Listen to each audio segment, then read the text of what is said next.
Welcome to WEB182. Basically, it's PHP programming what we're going to be covering in this chapter. Hope you had a great fall, Christmas break. My name is Mark Hall. I'll be your instructor this semester.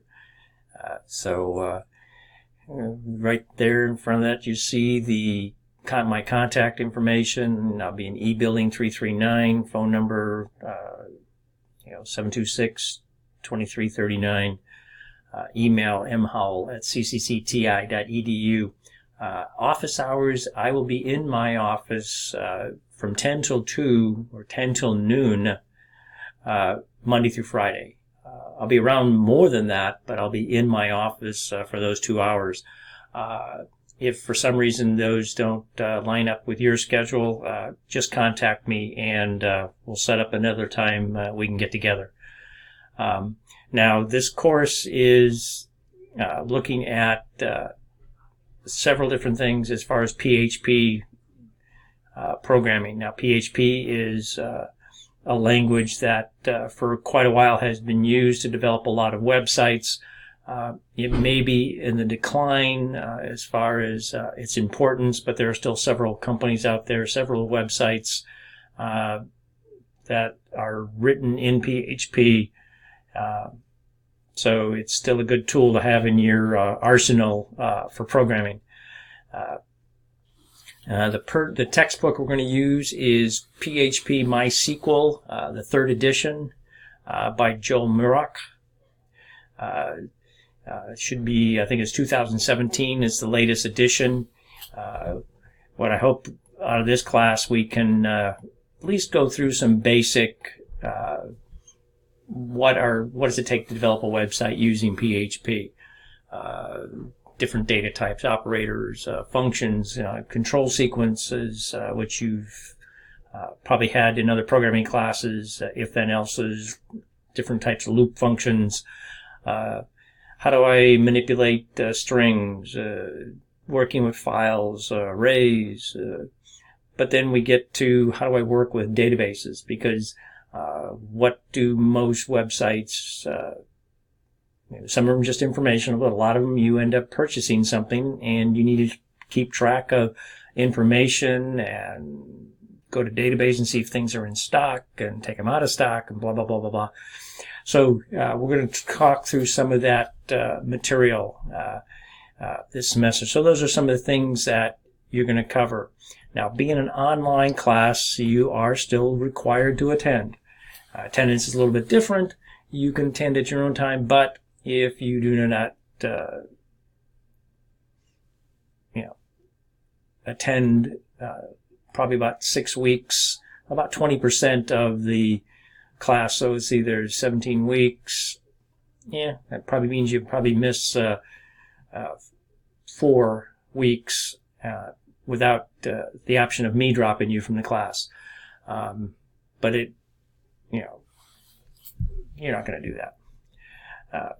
But just keep in mind that if you want to drop, just pay attention to the drop date sometime in March. The student calendar should tell you exactly what date that is. Now, of course, what are you looking for? I'm looking at the syllabus. You're going to say, what do I want to, how am I going to grade me on this class? Well, this is how we're going to grade you in this class. Each chapter, you're going to have a quiz at the end, so 30% of your grade is going to be made up by those chapter quizzes. You'll have a midterm and a final. Those are worth 20% each. And then you got all the homework programs and things that you'll be developing will be worth 25% of your grade. So that gets you to 95%. The last 5% is probably what I consider freebie. One is 3% of it's based on a reflection journal, which is a 100-word, what do you like about the class? How's it going? And pretty much your forum to tell me anything you want. So whether you like things, you don't like things, of course, I've had students give me music lists, lyrics, play scripts, recipes, any of those things, but one thing about that, the reflection journal I use for attendance. If you don't have it turned in by Wednesday midnight, you'll be marked absent for the prior week. So it is important. But I give you 3% for just doing the assignment to do that. The other one is, in being an online class, you probably don't want to come to my office. You don't want to do anything like that. So you need to have a way of getting to me with questions. Yeah, you can send me an email, but I don't check email that often. But I know that if you're in the middle of a late night assignment and have a question, and you go like, how do I figure out how to get the answer? That's what Remind is. If registering for Remind allow you to text me, and your phone number is protected. It's isolated from mine, so that you can text me and we can communicate that way.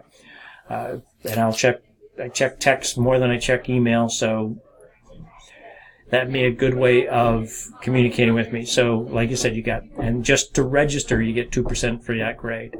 We're on a 10-point scale for the college, and roughly we're going to do a chapter a week. They're not that long. Some of the assignments are relatively straightforward. The first 5 or 6 chapters, I think the first 6 chapters is how to get up to speed quickly writing a good PHP program. And then we go back and look at, go into more detail as how to make better programs from there on out. So keep in mind, so about a chapter a week, and then you got week 9, you got a midterm. As you can see, there's no material covered that week, just the midterm. And then you got chapters, probably up through 15. I'll have to double check. I may switch that up a little bit near we get the end. Some of the chapters from past classes may want to vary, but this gives you a rough idea. We're going to cover the first 15, 16 chapters, midterm and a final. So it gives you a rough idea of what to expect. There are several resources available to you. Pay attention to those if you need them, whether it's disability services or financial services. You got contacts in the syllabus. Now, if we look at so that's your syllabus. Make sure you take the syllabus quiz. You got until the 15th to take that. I would not wait that long because you've got assignments due by the 13th. So you want to make sure you take care of that. Now, this is where I said class communication. Here is a link how to enroll in with Remind. So if you just click that link, fill out the information it tells you to, and you're good to go. So hopefully it gives you a rough idea how to get started. And if you have any questions, feel free to call, text, stop by. Talk to you later. Bye-bye.